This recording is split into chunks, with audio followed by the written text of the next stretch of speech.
This is how 5D ascension begins. When we have liberal populism and conservative populism coming together, this equals an extremely dangerous threat to the globalist corporate structure in the world. I've never seen anything like this. I don't know, maybe you see how incredibly explosive and significant this is. Maybe if you're younger than I am, you don't see that. But nothing like this has ever happened in the history of US politics. Nothing has even come close. So what's interesting about both of these guys is, I haven't said it, you saw from the picture. Robert F. Kennedy Jr. is dropping out of the presidential race. He's suspending his campaign. And he has officially endorsed Trump for president. This is somebody who was born into high-level, elite, liberal politics. The son of assassinated presidential candidate Robert F. Kennedy Jr., the brother, and was Attorney General of the United States for the President John Kennedy. Unbelievable, absolutely mind-boggling. What is really, let me just get to the ascension part of it and why this is the result of 5D ascension. As I've been saying, as we get into the ascension, what we're going to see in the third dimension is that the power structures are going to get flipped on their heads. Because we live in an upside-down, bizarro world. The third dimension is an upside-down reality. Everything is upside down. Once you get outside of the third dimension, you're experiencing love, kindness, all the things that we strive for, all the things that we deeply want, but we have to fight for.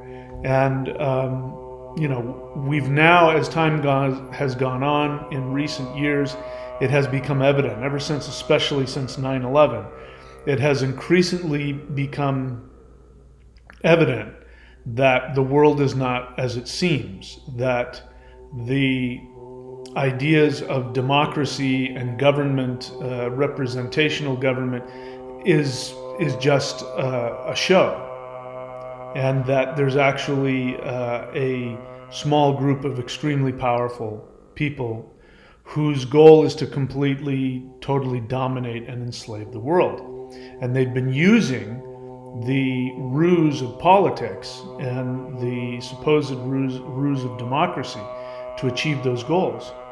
So that has been exposed. And both of these guys coming together, it's absolutely unheard of. It is easily the most dangerous threat to globalist corporate political structure that has ever existed. And here's the thing, there's nothing left that can be done. These guys obviously can't be bought, and they obviously can't be frightened. Trump has a hole in his ear. I don't know he got shot. Fractions of an inch from completely blowing his brains out. So it's not like, you can threaten him anymore. He's already been threatened as much as he can be. And RFK Jr., obviously, he lived through his uncle and then his dad being assassinated for going up against the corporate elite. And so, and on top of that, he's now been pushed out. This handshake happened because the Democratic Party pushed him out, made it impossible for him to run, even though he had a very good chance of winning. He definitely would have would have gotten, I mean, he was controversial, but he definitely, I think, would have gotten the nomination, and he would have been a serious challenge to Trump, very serious. So now he's completely free. Had RFK Jr. been allowed to, do the normal political thing, he still would have been bound by that, especially if he had become president. He would have been bound by that. And what you've noticed, if you've spent any time, this is one of the reasons I stopped voting years ago, is that I saw that no matter who got into office, even if they were sincere, which I've come to find out a lot of the presidents who I thought were sincere, if they were sincere when they got in, they sure as hell weren't by the time they got out. And so when you have something to lose, there's also, I'm not going to name names, but there's been a couple of endorsements of Kamala Harris by very famous celebrity/politicians, Republican celebrity/politicians, who are speaking absolute nonsense, who are saying things that are completely out of character. And they're saying things like, I just want to see a woman president, which is, that's all that you care about? And these were people who were staunch conservatives. The guy I'm talking about, when he was politically active, and he was speaking publicly and he was running, some woman in the audience spoke up and said, well, what are you going to do about single mothers, blah, blah, blah. And his response to that was, well, whose fault is it that you're a single mother? And why should I be responsible for that? Just to give you, I'm not saying I agree or disagree with that statement. I'm just giving you the understanding of where this celebrity was when it came to women. That, he didn't give anybody preference based on their sex. So for this guy to come out and say, again, I'm not going to say who it is, for this guy to come out and say that he's endorsing Kamala Harris because she's a woman and he wants to see a woman president, it means one of two things. Either they bought him off, they found out what his price was and they bought him off, or more likely, they have something that they can use against him. They're threatening him or his family or something like that. So when you see that kind of stuff, people acting completely contrary to their entire life, to their entire history, political and personal, and then you see these guys come together. One guy got shot, the other one watched his uncle and his dad both get shot. And he got pushed out. RFK got pushed out of the race by the political arm of the corporate structure. You can't scare these guys out of what they're doing. It means that both of these guys are there because they believe in it. And again, I'm not political anymore. I did used to have Trump derangement syndrome. If you go back, I haven't deleted those videos. I got plenty of videos where I come down on Trump. And what's interesting is I saw personally, when I was really upset about this 4-5 year ago, something like that, and I was doing a personal rune reading on Trump because I wanted to see that he was going to go to jail. That's what I wanted to see. And when I did a reading on him, the Yeda rune came up, which is cooperation. I went, what? And then I went, well, it's just a rune reading, it doesn't mean anything. But now I am seeing that rune right there. A handshake between far left liberal elite Democrat and a far right conservative Republican. And they're shaking hands. And the thing that is going to be so devastatingly dangerous, assuming that Trump means what he says and will follow through on his promises, assuming that that's true, and assuming that Trump survives and is allowed to be elected, because if that happens, RFK will have far more power and far more freedom than he would have if he had become president. And this goes back to, again, bring it back to the shift, the ascension shift. What I've been talking about a lot is the Looking Glass Project.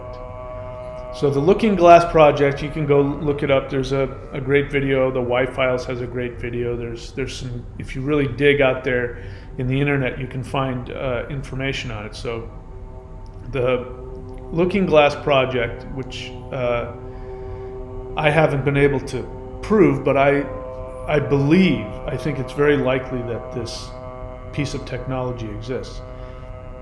The Looking Glass Project is based on technology that was being used during the antediluvian civilizations, which I believe existed, which had tremendous spiritually based technology, which is what the extraterrestrials use.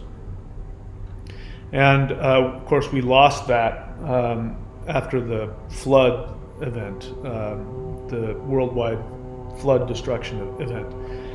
But the Sumerians, it is reported, they had this technology.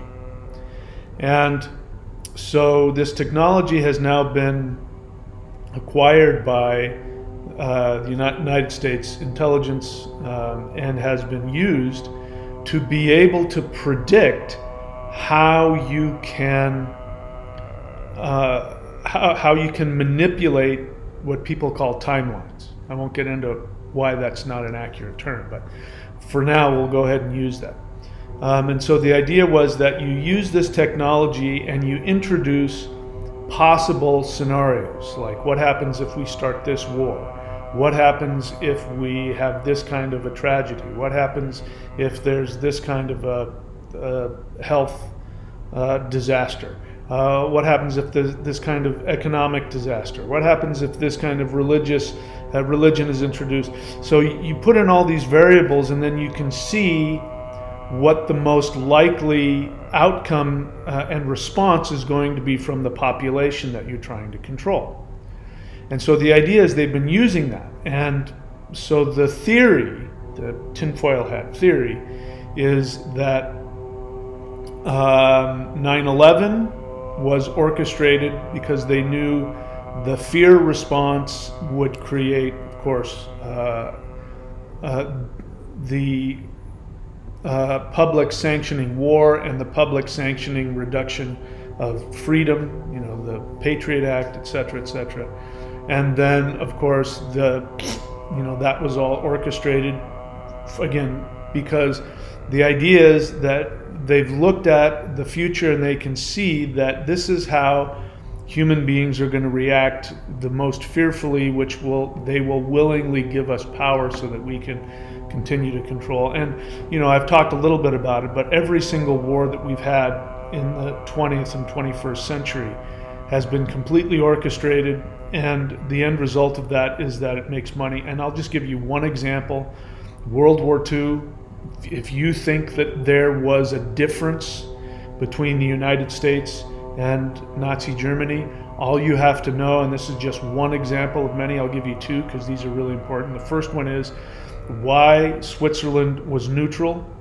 Switzerland was neutral because they were lending money to both sides of the war, and they were making money off of, the money that they lent to create the armies, to build all of the weapons and the tanks and the planes, all of that. That was built on money that was borrowed from the Swiss banks, both sides of the war. Second thing, if you think that the United States was really at war against Nazi Germany, one of the things that you can find out isn't true is that Ford was making the engines for all of the Nazi tanks. So all of the Nazi Panzer tanks that were killing Americans on the beach in Normandy. Those tanks were powered by Ford engines. And Ford himself, after World War II, took the United States government to court and sued them for all of the money that he lost when the US Army came through and blew up his factories. So, and we're not even talking about Standard Oil and all of the other oil companies that were providing oil for both sides. The elites were standing back and were making money off of both sides of the war, and that is just an example of what happens in every single war that has been fought, at least for the past, 125 years. So this is the mechanism behind politics. This is the mechanism behind everything that you see. What you see here are two elites. I don't know how much money RFK Jr. has. It wouldn't surprise me if it was in the billions. I don't know. At the very least, he's got millions of dollars. I mean, at the very least, inherited from his grandfather. And then we've got Trump, who's also an elite. And both of these guys have nothing left to lose. Nothing. And the point I was getting at with the Looking Glass project is that according to supposed whistleblowers, and I believe it, that when they were using this technology to look into the future, to see what they could do to create the perfect timeline that would allow them to control and get global control. Once they got to 2012, they ran into this problem that no matter what they did, no matter what disaster they introduced into the world timeline, that it always ended up working against them. So the harder that they worked to create control, that would end up backfiring on them. This is a perfect example. Perfect example.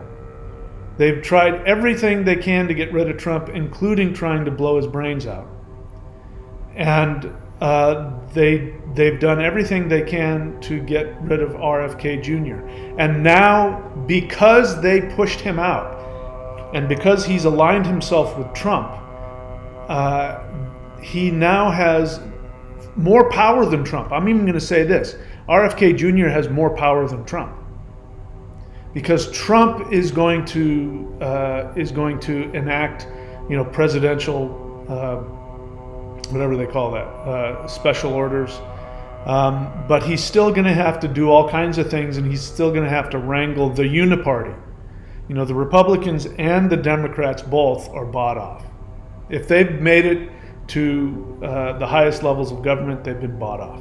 He's still going to have to work, the CIA, the FBI, the NSA, a bunch of other, letters that we don't even know exist. All the ones that aren't acknowledged. Those are the people with all the power. He's going to have to try and get things done despite them. RFK is going to have much more power to be able to do what he wants. And so that's just my observation of it. But I don't know what it was. But when I saw this, and I recommend that you go and see this introduction where Trump, first I recommend that you go and watch RFK's speech.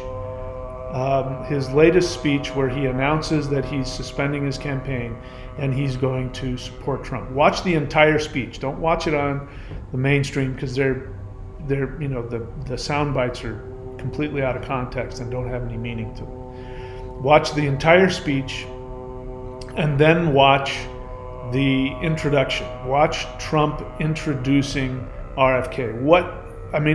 It brought me to tears. When I watch it, I get misty-eyed every time I watch it, because what strikes me in that moment when Trump introduces him and RFK begins to walk on stage, they have the fireworks behind him, they have this "Here Comes My Hero" song, And the entire huge auditorium, filled with I don't know how many tens of thousands of people, if not more, erupt with such incredible enthusiasm and love. You can feel the love that they have for RFK. And in fact, they break out into chants of Bobby, Bobby, Bobby twice. And what hit me was, oh my God, these people at Trump rallies aren't Republicans. They don't represent, because I've been alive long enough, and I'm familiar with the Republican political thing, and people who are Republicans and people who are Democrats. I've watched that my whole life. What I'm seeing with Trump followers is that they're not Republicans. They might have a conservative leaning, but really what they're about is that they are about freedom. Whether or not you agree with their policies and what they think needs to be done, their emotional state is they are all about freedom. And what struck me was that they saw RFK for who he is. Now, there are some things RFK believes in that I don't believe in anymore. He believes in government. He believes in that we have a democratic government that has, of course he believes that. Both his dad and his uncle were part of that. I don't think he realizes the extent of, I don't think he realizes the real reason why both of them were deleted. And I don't even think Trump realizes the real reason why he was almost deleted. But they know that there is a corporate globalist elite structure that is behind all of this. They know that. And they know that what he wants is to give freedom to people. They were clapping and cheering because they saw him for who he was. And it struck me that, this whole time RFK's been trying to get approval from the Democratic establishment, and they've been treating him like absolute garbage. I mean, he's if you want to, look at it that way, he's the heir apparent. Because the Democrats laud JFK. They will use him. Biden has a bust of RFK, JFK's brother, in his office. So they use that to legitimize themselves. And here comes the heir apparent of that, who absolutely embodies what JFK embodied, which was a revolutionary cleaning of house and getting rid of racism and getting rid of cronyism and all of that stuff. That's why they got rid of him. And here is the guy who is continuing to represent that in his lifelong work as an attorney. And the people that should have gathered around him and lifted him up and used him, because if they had wanted to, look at what they're doing with Kamala. They're trying so hard to make Kamala the savior of whatever. And again, I'm not even making any statements on her or anything, but just what the establishment, the Democratic establishment, has tried to do to legitimize her. Imagine if they did that with him. But they've done everything to ridicule him, destroy him. It was mind-boggling to me when I was in Australia and my next-door neighbor didn't even know who he was. Didn't even know that he was in the race. I had to say, no, RFK Jr., the son of, RFK, who got the brother of President Kennedy, who got assassinated. He's in the race. They didn't even know. That's how hard the Democratic establishment has worked to keep him out of even public knowledge. And again, when I saw him come up on stage and when I saw the response, I don't even know why it makes me so emotional, but I got this feeling that this guy has worked so hard for people, honestly worked really hard for people. And he spent a life championing people. And these people who are supposed to be his enemy, these people who the mainstream media wants you to believe are right-wing, racist, fundamentalist, that they are extremist, dangerous, domestic terrorists, that they should have hated him. They should have booed him. And that's not at all what happened. They showed him not only that they were excited about him, but they showed him love. I could feel it. And anyway, so this is, again, I don't know what's going to happen. I still have doubts as to whether or not the election is going to happen above board. I wouldn't be surprised, because these two guys are so dangerous to the structure. The two of them together. Trump is destroying conservative politics by doing this, and RFK is destroying liberal politics by making this connection. And this is the kind of connection where things get done, where you have people who are, this is democracy, where you have two people who have extremely violently opposing views in multiple places, but the things that they do agree on are the things that are going to have the most impact on getting rid of the cronyism around all of this. These two guys together have this ability to do that. And they are so dangerous. They are so explosively dangerous, this union. And again, I go back to the Looking Glass Project. This happened because the powers that be tried to do everything to stop them. And because of that, they were forced, they were funneled towards each other. And they're there now for deeply personal reasons. You can't have your ear blown off and continue to risk your life every day if you don't have a very strong personal reason. And again, I'm not going to say what it is, judge it right or wrong. Obviously, that's the case with Trump, because people at this point would have given up. If they didn't, they would have said, "I'm out. I'm done." They would have. There's just too. He was supposed to come up and say, "Listen, I can't." He was supposed to do what RFK did, which is, "Look, there's so many lawsuits against me. It's not feasible anymore. I give up." So Trump has to be there because it means something to him personally.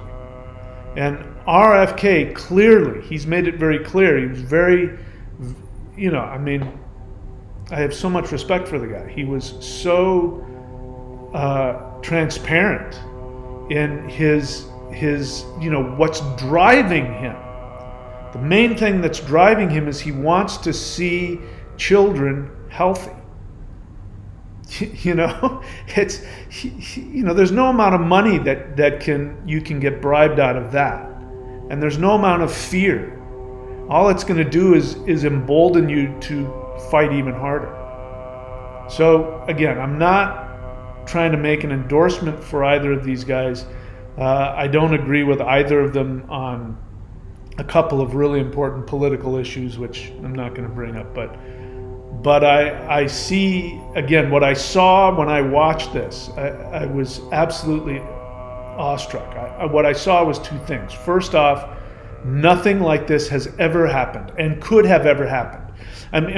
Politics now is very different. Trump did what people were saying he was going to do. When I had Trump derangement syndrome, and people were saying he's destroying the narrative of politics. And he has. He's completely destroyed it. He's not well-spoken. He's not flashy. He's not polished. And I bought into that. I bought into Obama.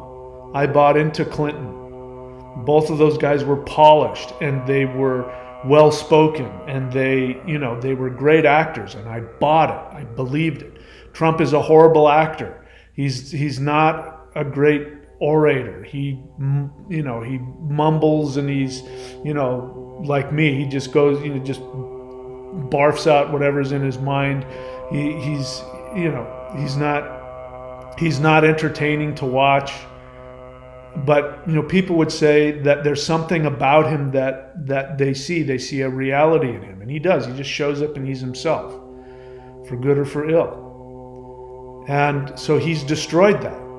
But politics 20, 30, 40 years ago, it wasn't like it is today. It was incredibly structured, and it was incredibly removed. It was, the level of, once you got to that level of politics, you were removed from society, by multiple levels. And so what got you through was your presentation, was your character that you played, your speeches. You had to be able to be slick, and you had to know how to manipulate people. And Trump doesn't do that. Anyway, I'm going to shut up now. But this is what we're seeing here, is what has been predicted by the Looking Glass Project, which says that once you get past 2012, everything that the globalist elite try to do to gain control will backfire on them. And the harder they push to gain control over the world, the faster the ascension will come. And I find it interesting, I find it convenient and coincidental, at the very least, that when we were doing our live guided meditations weeks ago, if you remember, weeks ago, I came back after one of our meditations and I said, well, the light beings have said that we did it, that we won. And nothing was happening. This was before, this was at least, I think, a month before Trump's assassination attempt. And so I was looking at things and I'm like, I don't know what you guys are talking about. Everything's exactly the same. And they were very adamant. They were saying, you did it. Meaning us. We did it, the meditation that we did. You did it. You defeated the dark forces. The shift is coming. It's here now. And they kept on saying, watch what happens. Watch what's going to happen. And then a couple weeks later, the Trump incident, and then I went, oh, holy crap. I mean, he survived that. And that, that iconic picture of him, with a bloody face, fight, fight, fight. I mean, you can't buy that kind of, that kind of advertisement. You can't buy that. It was just so iconic. And then these two guys coming together. And when you listen to RFK, both of his speeches, when you listen to the speech he gave when he suspended his campaign and said he was going to support Trump, and then when you hear his 5-minute speech that he gives here at Trump's rally, you will see that this is something that is coming as a result of an energetic spiritual shift. What is going to happen from here, I don't know. But based on, the incredible luck that Trump has had, surviving, they've literally done everything they possibly can short of dropping a bomb on his events. They've done, I don't know what else they can do. Well, actually, I have ideas, but so I don't know what's going to happen between now and election time. And I know that, he was a threat to them before, but now, oh my God, Trump now is the hugest threat to them. And so I don't think that they've stopped it. We'll see what happens.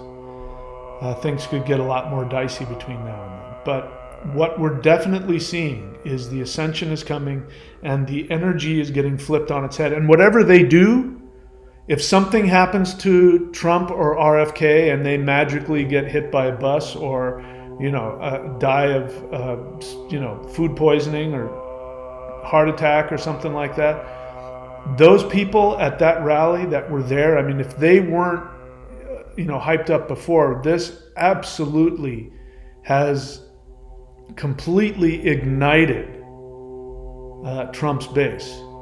And if something happens to either one of these guys, they will go ballistic. And so no matter what the deep state does, it's only going to work against them. There's literally nothing left that they can do. So I think we're seeing what people have been talking about in the Looking Glass Project, which is, after 2012, everything that the deep state does only works against them and only brings the ascension that much more quickly.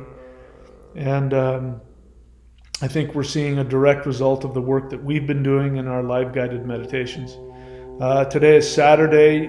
I'm not going to do a meditation today again. I am letting my energy body recover. I am going to do a live stream, and I'll share more of my experiences in 5D. But as I'm sitting here talking, my meridians are still. I can still feel them.